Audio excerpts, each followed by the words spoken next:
Warahmatullahi wabarakatuh. Alhamdulillahilladzi arsala rasulahu bil huda wa dinil haqq liyudhhirahu 'ala ad-dini kullihi wa kafa billahi shahida. Asyhadu an la ilaha illallah wahdahu la syarika lah wa asyhadu anna Muhammadan 'abduhu wa rasuluh. Allahumma shalli wa sallim wa barik wa an'im ala nabiyyina wa rasulina wa habibina wa qurrati a'yunina Muhammadin wa ala alihi wa sahbihi ajma'in, amma ba'du. Kaum muslimin wal muslimat jamaah pengajian rahimani wa rahimakumullah. Alhamdulillah, pada kesempatan malam hari ini Allah Subhanahu wa taala masih dan terus memberikan kenikmatan yang sangat banyak sekali kepada kita semua, sehingga kita semua bisa berkumpul di masjid yang megah ini, masjid yang mulia, dalam keadaan sehat walafiat, untuk duduk mendengarkan potongan-potongan kehidupan orang yang seharusnya kita cintai melebihi diri kita sendiri, yaitu Rasulullah Muhammad sallallahu alaihi wasallam. Mencintai beliau sallallahu alaihi wasallam hukumnya adalah fardu ain, wajib bagi seorang muslim dan muslimah. Kalau seorang mencintai beliau sallallahu alaihi wasallam, dia juga berusaha untuk mencintai segala sesuatu yang berhubungan dengan beliau sallallahu alaihi wasallam. Terutama orang-orang yang dekat dengan beliau sallallahu alaihi wasallam. Siapa mereka? Para sahabat secara umumnya dan ahlul bait secara khusus. Mencintai mereka adalah bagian dari agama. Ini yang terkadang kita lupa. Mencintai orang-orang soleh bagian dari agama kita. Mencintai para sahabat Nabi Shallallahu Alaihi Wasallam juga bagian dari agama kita. Bagaimana kita bisa cinta kepada para sahabat kalau seandainya kita tidak tahu siapa mereka? Ketika kita mendengar nama Abu Bakar As-Siddiq, mendengar nama Umar bin Khattab, mendengar nama Utsman, Ali, Zubair, Talhah, Khalid, dan seterusnya, hati kita tidak ada perasaan sedikit pun kepada mereka. Itu harus diperbaiki. Ada masalah dalam hati kita. Baik, kaum muslimin muslimat rahimani wa rahimakumullah. Di pertemuan yang lalu kita sudah membahas bagaimana Nabi Shallallahu Alaihi Wasallam bermuamalah dengan istri, bermuamalah dengan anak-anak beliau, bermuamalah dengan cucu beliau. Sekarang kita masih membahas tentang bagaimana Nabi kita Muhammad Sallallahu Alaihi Wasallam bergaul dan bermuamalah dengan orang-orang yang di sekitar. Dan sekarang kita sampai bagaimana beliau Sallallahu Alaihi Wasallam memperlakukan karib kerabatnya. Sebelum kita jauh melangkah kepada sikap-sikap Nabi kepada para karib kerabatnya, kita ingin mengenal lebih rinci siapa karib kerabat Nabi Shallallahu Alaihi Wasallam. Mudah-mudahan jenengan tidak keberatan mendengar nama-nama yang hendak saya sebutkan dan mendengar sedikit kisah dari mereka. Keberatan buatan Pak? Buatan. Minimal jenengan pernah dengar walaupun sekali dalam seumur hidup. Oke? Beliau Shallallahu Alaihi Wasallam adalah orang yang paling baik kepada karib kerabatnya, paling pandai dalam menyambung tali silaturahmi, dan ini diungkapkan oleh mereka. Mereka mengatakan itu karib kerabat Nabi Shallallahu Alaihi Wasallam bahwa Nabi adalah abarrun nas, orang yang paling baik, Pak. Wa ausalun nas, orang yang paling menyambung tali silaturahmi. Kalau dahulu istri beliau SAW yang namanya Safiyah bintu Huyai itu sampai mengatakan kana Nabi SAW min ahsanun nasi khuluqan. Nabi SAW adalah orang yang paling baik akhlaknya. Yang mengatakan adalah istri. Kalau istri yang berkata, insya Allah benar, karena istri yang tahu dapure suami. Gimana? Paman-paman Nabi Shallallahu Alaihi Wasallam. Kalau kakeknya satu, siapa itu? Abdul Muttalib. Kalau kakek dari pihak perempuan tidak begitu masyhur. Artinya kakek dari pihak ibu dan jarang sekali disinggung. Namanya Wahab, karena ibu Nabi Shallallahu Alaihi Wasallam adalah Aminah bintu Wahab.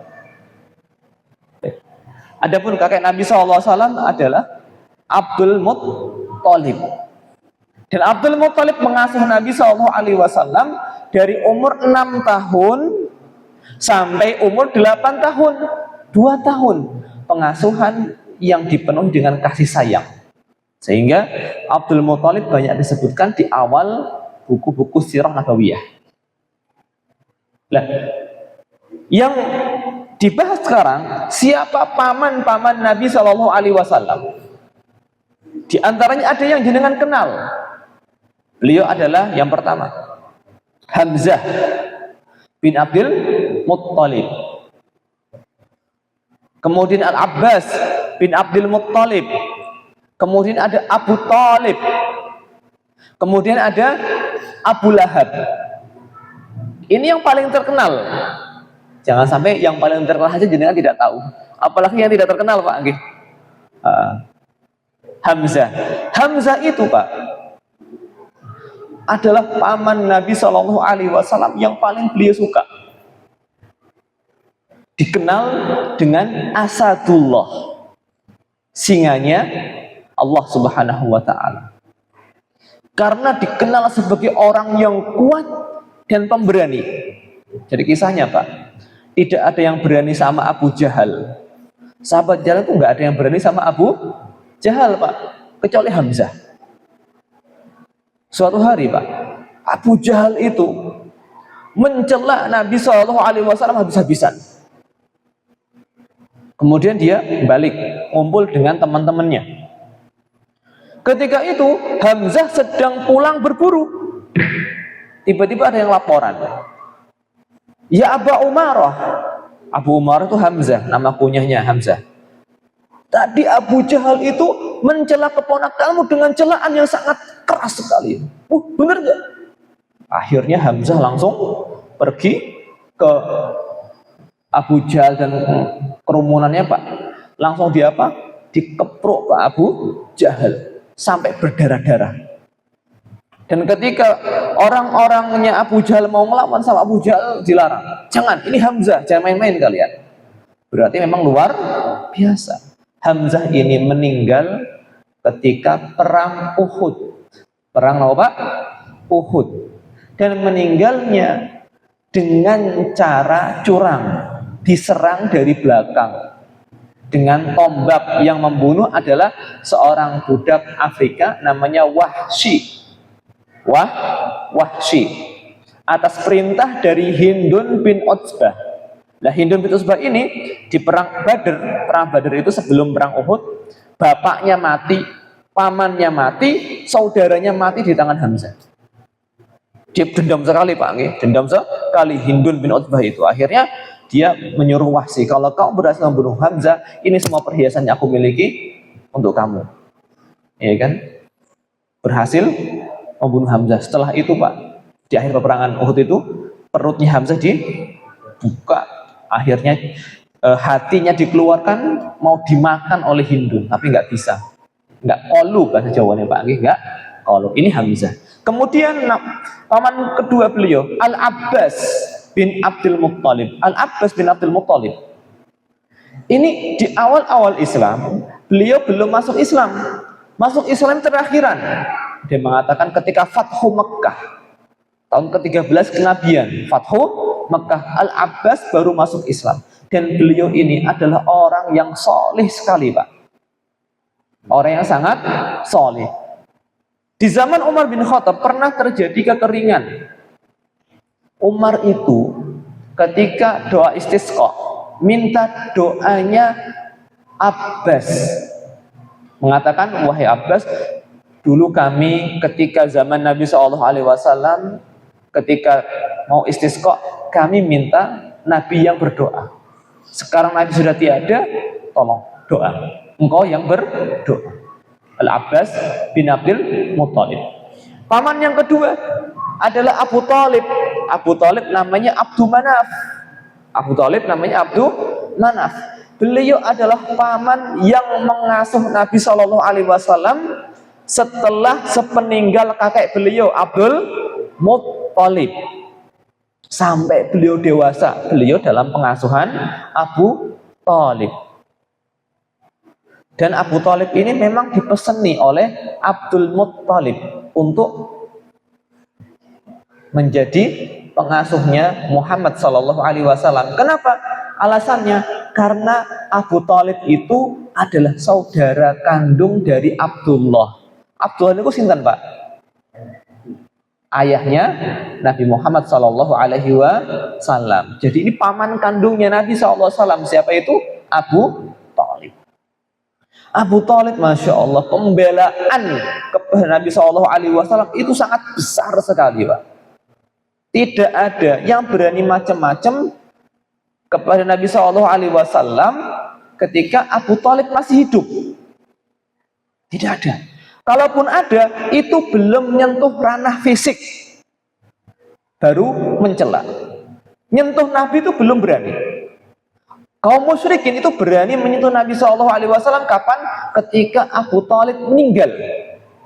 Ada yang meletakkan kotoran perut unta ketika Nabi sedang sujud, ditaruh tuh kotoran perut unta ditaruh di situ. Ada yang sampai mencekik Nabi SAW. Semua itu terjadi ketika Abu Thalib sudah meninggal. Tapi yang namanya hidayah itu di tangan Allah Subhanahu wa Ta'ala. Abu Thalib yang namanya Abdu Manaf ini meninggal belum masuk Islam. Ini paman yang ketiga. Paman yang keempat, siapa itu, Pak? Abu Lahab. Namanya adalah Abdul Uzza. Dia orang yang ganteng sekali, Pak. Dia orang yang ganteng sekali. Akan tetapi sifatnya tidak seperti wajahnya, beda sendiri. Beda sendiri. Al-Abbas dan Abu Thalib, walaupun sebelum masuk Islam, walaupun mereka berdua belum masuk Islam, sama Nabi SAW itu care, peduli sekali, Pak. Walaupun belum masuk Islam. Tapi Abu Lahab luar biasa. Penentangan kepada Nabi SAW itu luar biasa. Sampai mendoakan kejelekan kepada Nabi SAW. Saking buruknya Abu Lahab ini, Allah Subhanahu wa Ta'ala sampai menurunkan surat khusus tentang Abu Lahab yang namanya surat Al-Lahab. Tabbat yada Abi Lahabi wa tab. Celaka kedua tangan Abu Lahab. Karena kedua tangan kenapa, Pak? Ada asbab nuzulnya ini. Jadi ketika Nabi SAW memanggil semua karib kerabatnya, diingatkan tentang neraka, diingatkan bahwa aku adalah Rasulullah. Abu Lahab seperti ini, Pak. Tangannya seperti ini. Ajama tanah, lihat, wahai Muhammad, apakah engkau mengumpulkan kami hanya untuk ini? Celaka engkau sepanjang hari. Nah, gara-gara tangannya kedua seperti ini, Pak, turun surat Al-Lahab. Ini kan, ini paman beliau Abu Lahab. Paman yang lain namanya Az-Zubair, Abdul Ka'bah, Al-Muqawwim, Dirar, Qutham, Al-Mughirah, Al-Hiddah, dan yang terakhir adalah Al-Harith. Ini paman-paman Nabi SAW yang tidak menjumpai masa keislaman. Ada punya saya sebutkan secara rinci tadi 4. Hamzah, Al-Abbas, Abu Thalib, Abu Lahab adalah paman-paman Nabi yang menjumpai masa Islam. 2 masuk Islam, 2 tidak masuk Islam. Yang masuk Islam Hamzah dan Al-Abbas. Yang tidak masuk Islam Abu Thalib dan Abu Lahab. Dari dua yang tidak masuk Islam ini, satu membela, satu memusuhi. Dan kita jangan heran kalau ada keluarga dekat Nabi yang memusuhi Nabi SAW. Karena ini memang sunnatullah dari dakwahnya para Nabi dan para Rasul. Nabi Ibrahim di awal kali dakwah yang menjadi musuh beliau siapa? Ayahnya sendiri. Nabi Nuh alaihissalam yang menjadi musuh siapa? Istri dan anak beliau sendiri. Nabi Lut alaihissalam yang menjadi musuhnya siapa? Istri beliau sendiri. Jadi ketika seorang nabi mendapatkan musuh atau orang-orang yang tidak suka adalah orang-orang ring satunya, itu bukan perkara yang mengherankan. Sudah sunnatullah dari zaman dulu seperti itu. Dan paman beliau yang terakhir tadi saya sebutkan namanya Al-Harits. Al-Harits itu anak pertama dari Abdul Muthalib. Dia punya cerita, Pak. Al-Harits itu adalah anak yang menemani Abdul Muthalib menggali sumur Zam-Zam. Jadi sumur Zam-Zam sekarang ada itu, Pak. Itu sudah lama sekali terpendam. Lama sekali terpendam. Dan yang mendapatkan wahyu atau ilham, namanya ilham, Pak, dari Allah Subhanahu wa taala adalah Abdul Muthalib. Untuk menggali sumur Zam-Zam tersebut.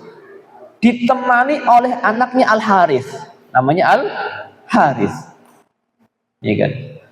Abu Thalib berpesan kepada Al-Harits, wahai Al-Harits, saya mau gali ini, tolong halau orang-orang, jangan nimbrung, jangan ganggu, saya mau fokus gali aja.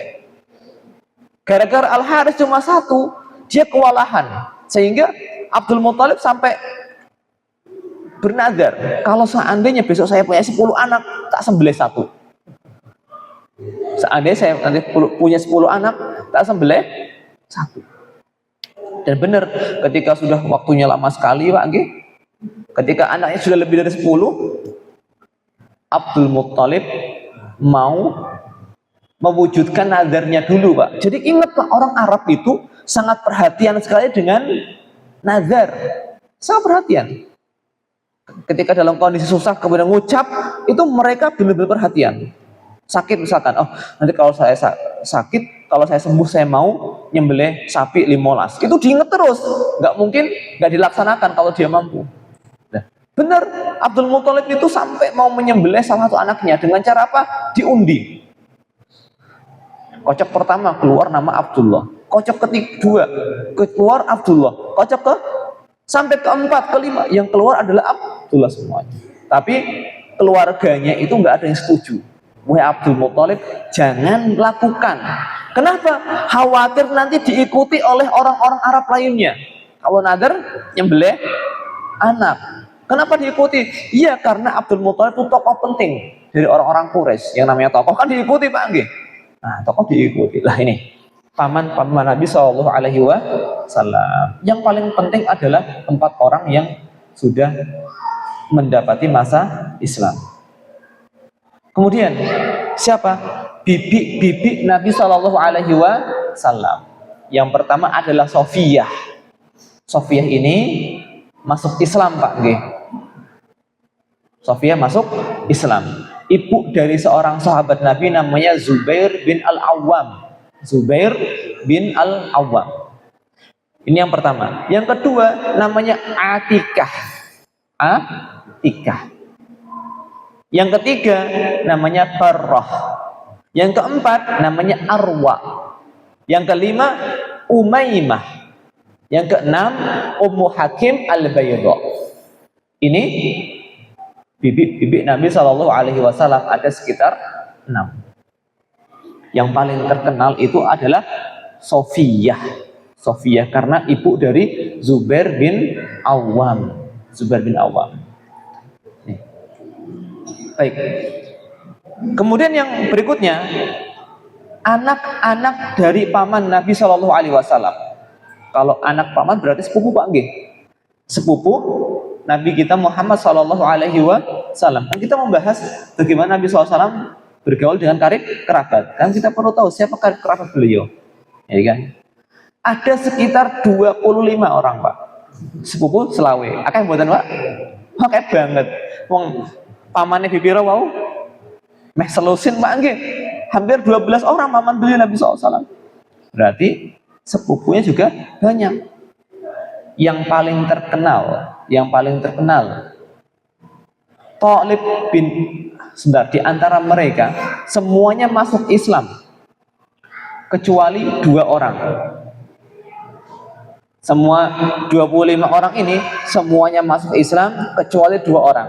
Yang pertama adalah Thalib bin Abi Thalib, yang kedua adalah Utaibah bin Abi Jahal. Utaibah bin Abi Jahal. Utaibah bin Abi Jahal, kenapa? Bin Abi Lahab. Abu Jahal bukan kerabat Nabi SAW, bin Abi Lahab. Utaibah bin Abi Lahab. Wallahu alam, mungkin dia terpengaruh bapaknya.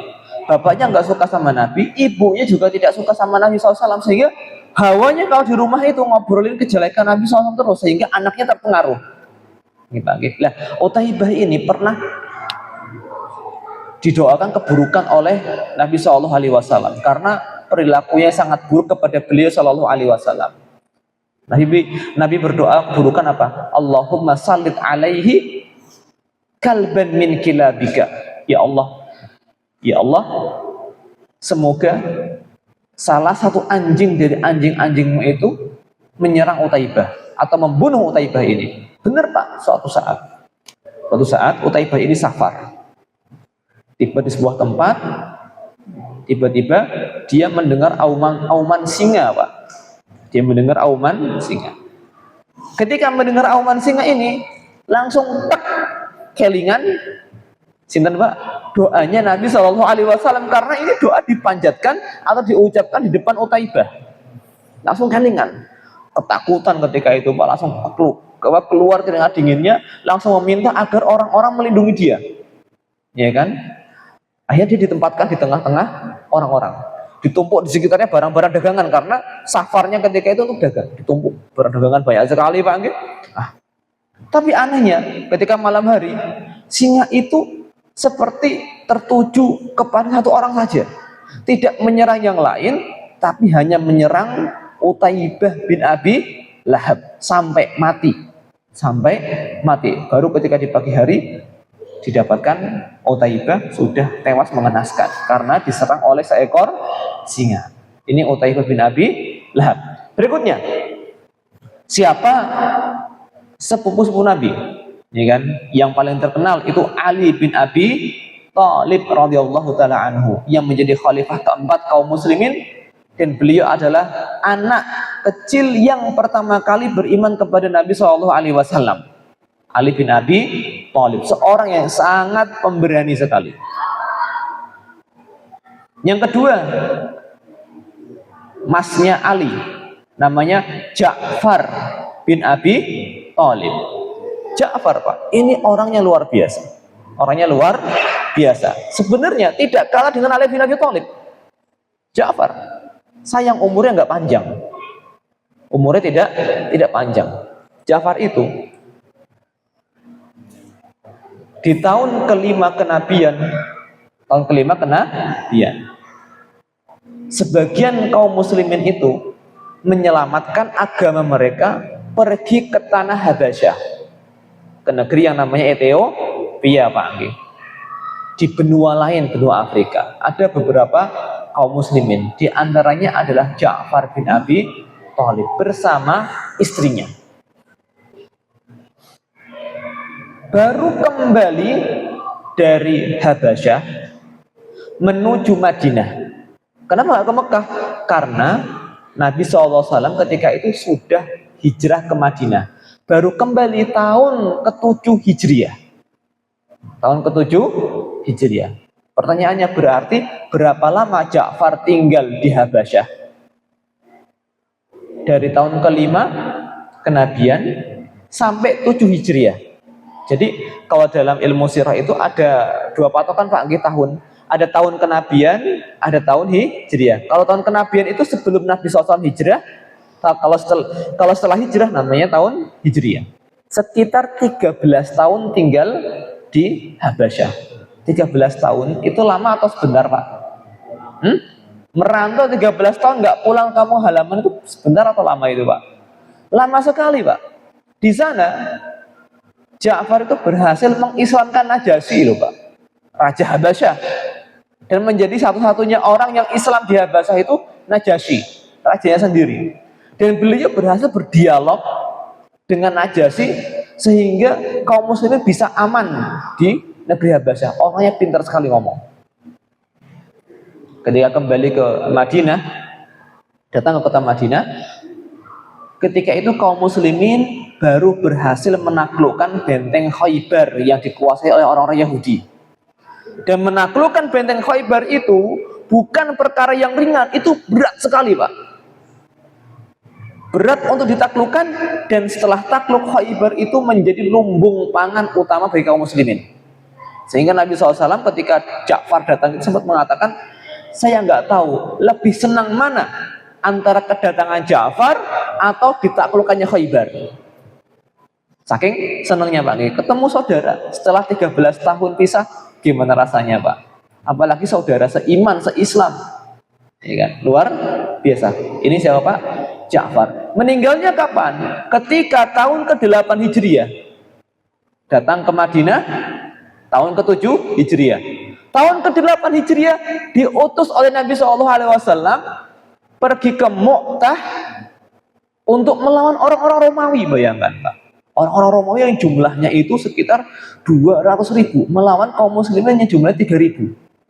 Jadi sekelompok kaum muslimin melawan jumlah 200.000 kaum muslimin. Ja'far di situ meninggal dengan keadaan dua tangannya putus dan digantikan oleh Allah Subhanahu wa taala dengan dua sayap, sehingga Ja'far itu dikenal dengan nama Ja'far at-Toyar, Ja'far sing iso mabur, karena dua sayap yang diberikan oleh Allah Subhanahu wa taala sebagai ganti kedua tangannya. Karena megang bendera, Pak, pemimpin. Ja'far itu pemimpin ketika itu. Satu tangan kesabut, pegang bendera, tangan satunya lagi, dua-duanya kesabut, dipeluk bendera itu sampai Ja'far meninggal. Nih, Ja'far hanya setahun bersama Nabi SAW ketika di Madinah. Kemudian sepupu beliau lagi namanya Aqil bin Abi Thalib. Aqil bin Abi Thalib, sepupu beliau lagi. Ini yang luar biasa, Pak. Pendolanya orang-orang Quraisy, ulamanya orang Quraisy dan ulamanya kaum muslimin. Namanya Abdullah bin Abbas. Abdullah bin Abbas. Ini ulamanya kaum muslimin, ahli tafsirnya kaum muslimin, orang yang paling paham kepada Al-Quran. Namanya Abdullah bin Abbas. Mengapa bisa sampai derajat seperti ini Abdullah bin Abbas? Pertama, dengan doanya Nabi SAW. Karena Nabi pernah mendoakan kepada Abdullah bin Abbas, Allahumma faqihhu fiddin wa alimhu ta'wil. Ya Allah, pahamkan anak ini kepada agama dan ajari dia ilmu tafsir sehingga menjadi orang nomor 1 dalam masalah tafsir. Apakah cukup itu? Tidak. Abdullah bin Abbas terkenal sebagai orang yang gigih dalam belajar. Pernah, Pak, Abdullah bin Abbas itu ngajak temennya untuk belajar. Iya kan? Ngajak belajar. Kemudian temennya ini ngomongnya gini, Pak, alah kamu itu loh, sekarang masih ada Abu Bakar, ada Umar, kamu nggak akan dipakai, kamu nggak akan dipakai. Abdullah bin Abbas nggak terpengaruh dengan omongannya temennya ini, dia terus belajar giat, ya kan? Sampai ketika Abu Bakar meninggal, Umar meninggal, sahabat-sahabat yang kibar, yang besar meninggal, yang muncul siapa? Abdullah bin Abbas, orang yang sudah menyiapkan dirinya untuk menggantikan mereka, para ulama yang sudah sepuh-sepuh, ya kan? Karena generasi akan berputar, yang sepuh akan meninggal, muncul yang baru, yang masih muda. Abdullah bin Abbas, saking giatnya Abdullah bin Abbas pernah tidur di depan rumah orang yang mau dia belajar, Pak, depan gurunya. Kenapa? Ketika mau mengetuk, khawatir mengganggu istirahat gurunya. Kalau nggak salah gurunya nama Zaid bin Thabit, orang yang ditugasi oleh Nabi SAW, oleh Abu Bakar As-Siddiq untuk mengumpulkan Al-Quran, ya kan? Tidur di depannya. Ketika Zaid bangun mau ke masjid, kok ada keponakan Nabi, sepupu Nabi SAW di sini. Akhirnya Itu dialog yang Masya Allah sekali. Ini Abdullah bin Abbas. Sepupu beliau berikutnya adalah Al-Fadl bin Abbas. Al-Fadl bin Abbas ini orangnya, para sejarawan mengatakan orang yang sangat ganteng sekali, Pak. Al-Fadl bin Abbas sangat ganteng sekali. Beliau pernah boncengan dengan Nabi SAW ketika menunaikan ibadah haji. Boncengan. Ketika itu datang seorang perempuan yang masih muda, ya kan, datang menghadap Nabi SAW mau tanya masalah agama.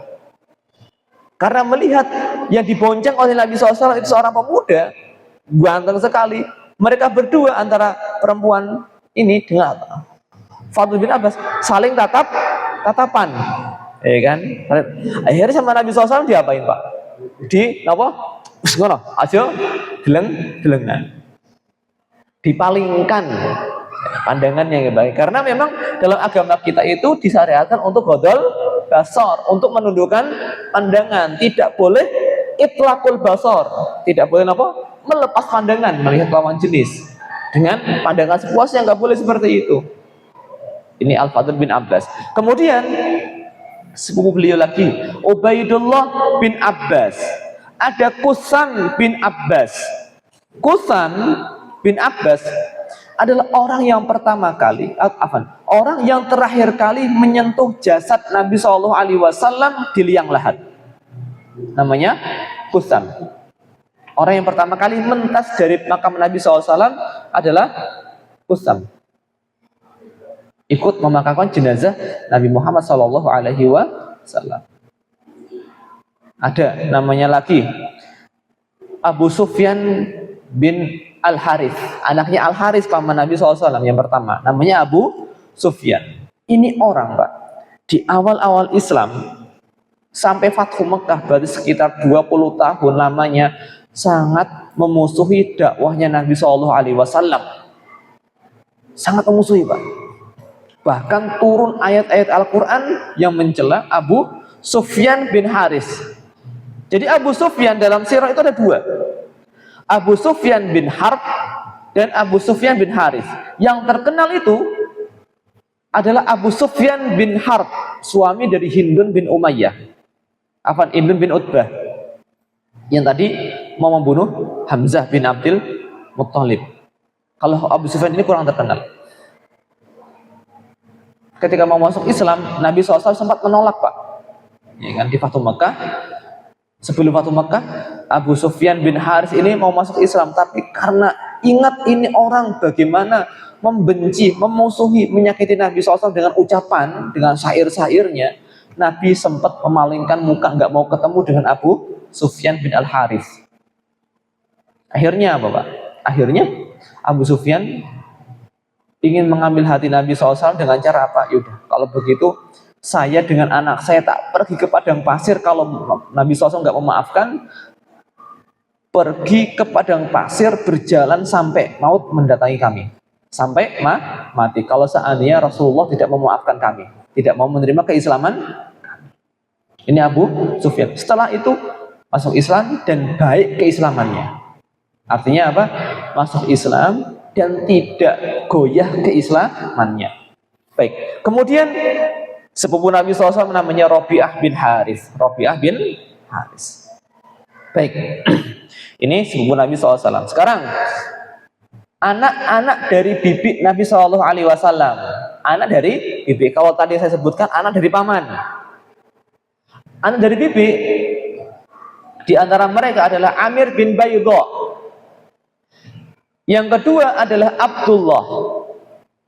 Abdullah putra dari Atikah binti Abdul Muttalib. Abdullah ini juga di awal dakwah sangat benci dengan Nabi SAW. Tapi akhirnya ketika di akhir-akhir masa Islam, Fathu Makkah, beliau masuk Islam dan baik keislamannya. Kemudian Zuhair. Zuhair juga anaknya Atikah. Ada Abdullah bin Jahsh. Abdullah bin Jahshin. Ini anak bibi Nabi SAW. Saya punya sebuah kisah yang sangat menarik sekali dari Abdullah bin Jahsh ini, Pak. Abdullah bin Jahsh itu meninggal. Ini sebentar lagi, Pak. 5 menit lagi Pak, mudah-mudahan cukup untuk membawakan kisah Abdullah bin Jahash ini Pak. Di perang Uhud, Abdullah bin Jahash meninggal di perang Uhud. Sebelum perang Uhud, Abdullah bin Jahash dengan Sa'ad bin Abi Waqqas, mereka berdua ngumpul dan ngobrol. Ayo doa, masing-masing kita berdoa. Saat berdoa Pak, ya Allah, pertemukanlah saya besok di perang Uhud dengan orang yang sangat kuat. Jadi nek perang doanya apa Pak? Nek ketemu tuh sing cemen wae lah Pak ya. Kalau Sa'ad bin Abi Waqqas tidak.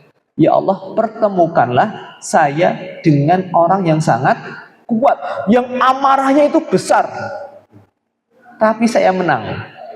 Saya bisa bunuh orang tersebut dan saya ambil barang-barangnya. Kemudian Abdullah berdoa. Kalau saya, kata Abdullah bin Jahash ini, ya Allah, pertemukanlah saya dengan orang yang sangat kuat, ngamuan ketika perang Pak nggih, dan jadikan saya meninggal di tangannya dengan terputus hidung dan telinga saya. Dengan terputus hidung dan telinga saya. Sehingga besok aku ketika ketemu dengan Allah Subhanahu wa taala, saya nggak punya hidung, nggak punya telinga. Ketika ditanya, "Wahai hambaku, ada apa denganmu?" Kata Abdullah bin Jahash, "Ini hidung dan ini telinga saya korbankan untukmu. Dan engkau mengatakan, wahai Allah, sodakta, dan engkau benar." Kata Sa'ad bin Abi Waqqas, benar. Ketika perang Uhud selesai, saya dapatkan telinga dan hidungnya Abdullah bin Jahash itu sudah diikat dengan tali. Orang Arab kan panjang hidungnya Pak nggih. Anjenengan buatan kenal Pak. Kalau mereka panjang. Dan kata Sa'ad bin Abi Waqqas kepada anaknya ketika cerita tentang kisah ini, doanya Abdullah bin Jahash itu lebih baik dibandingkan doa bapakmu. Ya kan? Doa bapakmu. Ini Abdullah bin Jahash. Luar biasa Pak nggih. Sahabat Nabi SAW sekaligus sepupu beliau SAW. Kemudian sepupu beliau berikutnya adalah Ubaidullah bin Jahash. Kemudian ada Zubair bin Awam. Zubair bin Awam. Ini Zubair bin Awam, salah seorang sahabat Nabi yang terkenal sekali. 10 dari orang sahabat yang dijamin masuk surga. Beliau dikenal dengan sebutan Hawariyun Nabi, pembela Nabi SAW. Kemudian berikutnya ada Zainab bintu Jahash, anak dari Umaymah binti Abdul Muttalib. Nah, Zainab bintu Jahash ini adalah salah seorang istri Nabi SAW. Jadi menikah dengan sepupu tidak masalah Pak. Nabi menikah dengan sepupu beliau sendiri. Namanya siapa? Zainab bintu Jahash. Sebelum menikah dengan Nabi SAW, Zainab ini sempat menikah dengan Zaid bin Harithah. Zaid bin Harithah ini adalah mantan budaknya Nabi SAW. Sehingga ada ketidakseimbangan antara nasab Zaid bin Harithah dengan Zainab bintu Jahash. Zaid bin Harithah mantan budak kok menikah dengan seorang Quraisyiyah. Wanita Quraisy nasab mulia, Zainab bintu Jahash. Sehingga ada ketidaknyamanan, tidak harmonisan antara mereka berdua, Zainab dan Zaid. Akhirnya mereka berdua pisah. Setelah itu dinikahi oleh Nabi SAW. Ya kan? Dinikahi oleh Nabi SAW. Padahal Nabi itu sudah ada merasa nggak enak ketika menikahi Zainab bintu Jahash ini. Kenapa?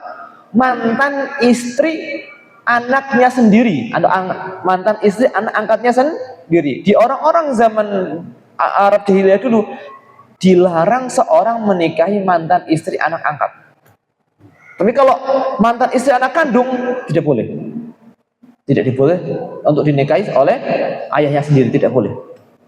Kalau mantan istri anak angkat boleh dinikahi oleh ayah sendiri. Buktinya Pak Nabi menikahi Zainab, dan yang menikahkan itu Allah Subhanahu wa taala di langit ketujuh, Pak. Sehingga Zainab itu sering membanggakan diri di hadapan istri-istri Nabi yang lainnya, Pak. Kalau kalian yang menikahkan bapak-bapak kalian sendiri, kalau saya bukan. Kalau saya menikahkan Allah Subhanahu wa taala. Seperti yang disebutkan dalam surat Al-Ahzab ayat yang ke-37.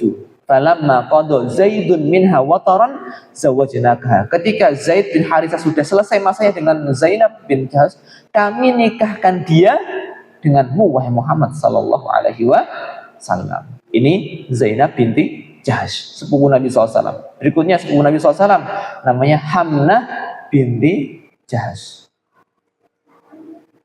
Wallahu ta'ala a'lam bishawab. Sampai sini dulu Pak. Mau kalau pertanyaan silahkan Pak. Ini sebelum masuk ke bagaimana beliau SAW, kita harus kenal siapa saudara atau karib kerabat beliau SAW.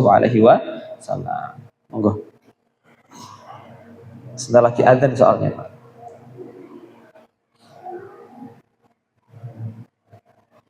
Tidak ada?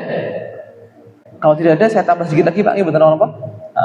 Sambil nunggu adzan, masih ada satu karib kerabat yang belum disebutkan, saudara sepersusuan. Lah ini yang sangat jarang sekali di tengah-tengah kita. Saudara sepersusuan. Kalau di zaman dahulu, di zaman orang Arab itu, di zaman Nabi SAW, biasa anak kecil menyusu kepada ibu lainnya, sehingga ada yang namanya saudara sepersusuan. Siapa mereka? Pertama Hamzah, kemudian Abu Salamah, Abu Sufyan bin Harith, ada Asia, dan ada Asyaima. Ini semua adalah saudara sepersusuan Nabi Shallallahu Alaihi Wasallam. Allahu taala bishawab. Sebelum pagi, saya akhiri karena sudah adzan. Subhanallah wa bihamdika asyhadu an la ilaha illa anta astaghfiruka wa atubu ilaik. Assalamualaikum warahmatullahi wabarakatuh.